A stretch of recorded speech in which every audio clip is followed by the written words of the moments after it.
Wala nang maraming paligoy-ligoy pa, diretso sa punto na. Maiksi lang ang komentaryo, pero diretso sa punto. Maraming kuro-kuro, may tiwali, may totoo. Dito, sa Puntong Diretso tayo. Punto Diretso.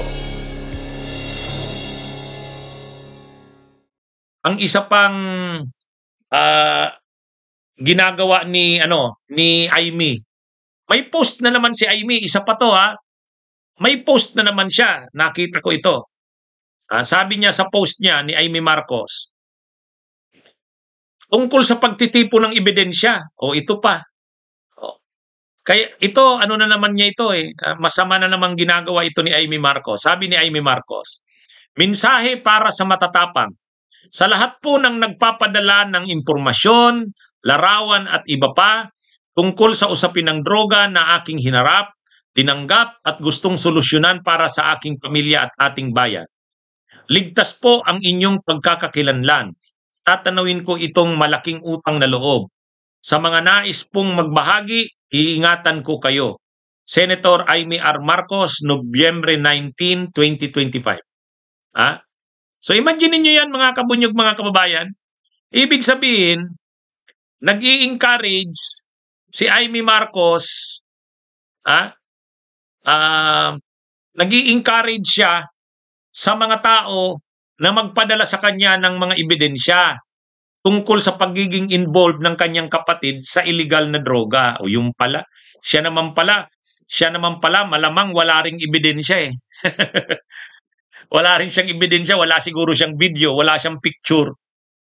Kasi kung may picture siya o may video siya o kung ano man na ebidensya, ilalabas niya na yan Ngayon wala. So parang nagsusulisit siya, humihingi siya ng ebidensya sa iba. Kaya ngayon nagpo-post siya. Lalong magagalit nito sa kanya ang kanyang kapatid, si PBBM. Talagang sinusunog niya na yung bridge. Wala na siyang gustong itirang bridge o tulay sa kanila, ng kanyang kapatid, si PBBM. Gusto niya na talagang durugin, sirain lahat, Kasi ito ngayon, tingnan niyo yung post niya. Nagpo-post siya na yung mga nagpapadala sa kanya ng mga pictures, videos, kung anumang materials na parang ebidensya. Ebidensya. Saan ebidensya? Ay di ebidensya sa paggamit ni PBBM ng illegal na droga. Mukhang naghahanda siya sa isang posibilidad na magkaroon ng investigasyon. Kasi si Marcoleta gustong pag-usapan yung issue na yun di mukhang mag-i-sponsor sila ng resolusyon na imbestigahan itong expose ni Aimee Marcos, yung sinabi niya dun sa speech niya. Talagang mukhang siseryosuhin nila ito, Gagawin nilang talaga, parang may mag-i-sponsor diyan ng resolution para imbestigahan. Di syempre kung iimbestigahan nga yung pagkaka-involve ni PBBM sa illegal na droga, o kaya kung magsusulong talaga ng impeachment at yun ang grounds, kailangan ng ebidensya. Ay mukhang si Aimee Marcos wala namang hawak na mga ebidensya. Ngayon, siya ang nagsusulisit ngayon ng humihingi ng tulong kung sinong makakapag-produce. Kaya ito nga mayroon pa siyang post sa mga nagtatrabaho sa palasyo, sa mga pulis at sundalo at dati naming mga nakadaupang palad. Alam kong hindi biro ang mga pinadala niyo sa akin. Hindi man tayo hayagang makapagkita, gusto kong malaman ninyo na kayo ay aking poproteksyonan at hindi masasayang ang pagtitiwala sa inyong katapangan. Ibig sabihin, dito ina-announce niya na yun daw mga nagtrabaho sa palasyo, mga pulis at sundalo na dati nilang nakadaupang palad. Parang ang pinapalabas ni Aimee Marcos dito sa post niya, kung yung mga nagtrabaho sa palasyo, pwedeng katulong or anuman, mga staff ng palasyo, tapos mayroon silang prueba na si PBBM ay gumagamit ng illegal na droga. Tapos yung mga sundalo na na-assign doon, PSG siguro. Humihingi siya ngayon, napadalhan siya noon. Bakit niya hinihingi yon? Kasi posibleng magkaroon ng impeachment. Nagsabi na sila, dating Congressman Jing Paras, magsusulong daw sila ng impeachment. Di ba? magsusulong daw sila ng impeachment. Ang isa sa grounds, yung tungkol sa paggamit ng illegal na droga na na-trigger nung speech ni Amy. Pero si Amy kasi pwedeng wala ring ebidensya. So fishing for evidence, tama si Randamboy. Matindi itong ginagawa na ito ni Amy. Matindi ito. Dinadaan niya lang sa mga nagpadala sa akin ng ganito ganyan. Mga kabunyog, mga kababayan, malala na itong si Amy. Imagine niyo, magpuproduce ka ng ebidensya para gamitin sa kapatid mo. Yan yung malinaw dito eh. Ako ganyan ang ko. Kayo, anong kuha nyo dito sa post na ito ni Amy? Pareho ba tayo? Malala. Kasi, nag-warning na, nag-announce na sila, yung mga DDS, sila dating Congressman Jing Paras, saka si Attorney Manuelito Luna, magsusulong daw sila ng impeachment laban kay PBBM. Mula doon sa unang yung sinabi ni Saldico na insertions. Pangalawa, yung speech ni Amy. Ang problema, yung speech ni Amy, speech lang yon. Wala namang ebidensya. So dahil walang ebidensya, nagpi-fish ngayon ng ebidensya si Amy sa pamamagitan ng post niya na ito. Ito yung post niya eh. Kaya lang, napakasama niya naman. Talagang magpuproduce siya ng mga ebidensya.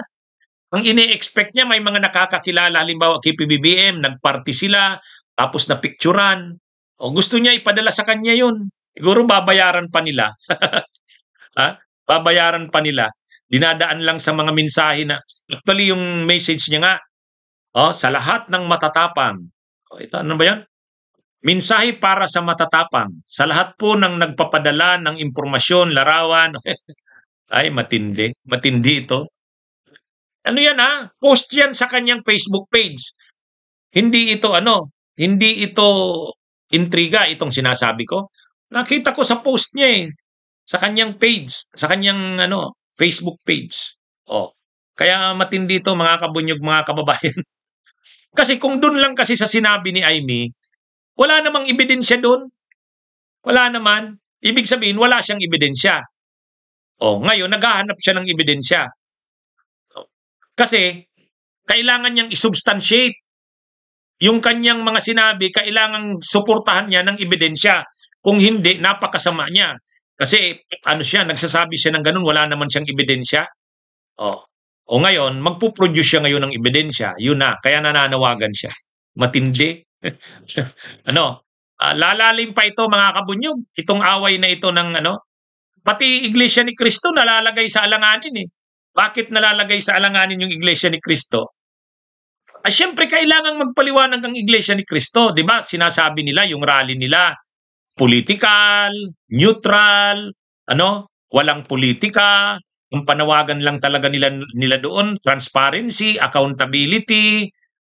Wala daw sila. Hindi sila dyan sa mga politika-politika na yan. Ayaw nilang ma-involve dyan. Political sila. Tapos bigla, ang speech ni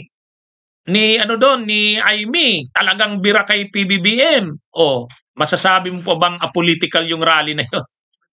Tapos pagbaba pa ni Amy, ginanyan pa ni Marcoleta, tapos yung mga matataas na officials, matataas na ministro ng iglesia, tuwang-tuwa. Parang support doon sa mga sinabi ni yung sinasabi ni Amy. Nakuha yun sa TV eh. Nakuha yun sa TV na sa mga nagla-live stream nung rally. Na pagbaba ni Amy, tinapik-tapik pa siya ni Marcoleta, kinamayan siya ng mga matataas na officials ng INC. Parang kinongratulate pa siya sa kanyang mga sinabi. Kaya nalalagay ngayon ng INC. Pero nagsabi naman yung tagapagsalita nila spokesperson sa Bala, sabi niya, ang usapan talaga, ang topic lang dapat sa ganun lang daw, transparency, justice, peace, accountability. Kaya lang, lumabas daw si pinag-usapan si Amy. Inamin naman nila yun. Anyway, so mga kabunyog, mga kababayan, mga kabunyog, mga kababayan, magandang araw sa inyong lahat. Mabuhay po tayo. Bunyog, bunyog, halikan na nakasama ka, Bunyog. Kapag buklod ay may pag-asa, Luzon, Visayas, Mindanao, isa ang pananaw. Sa bagong Pilipinas ang bunyog isisigaw. Bunyog, bunyog.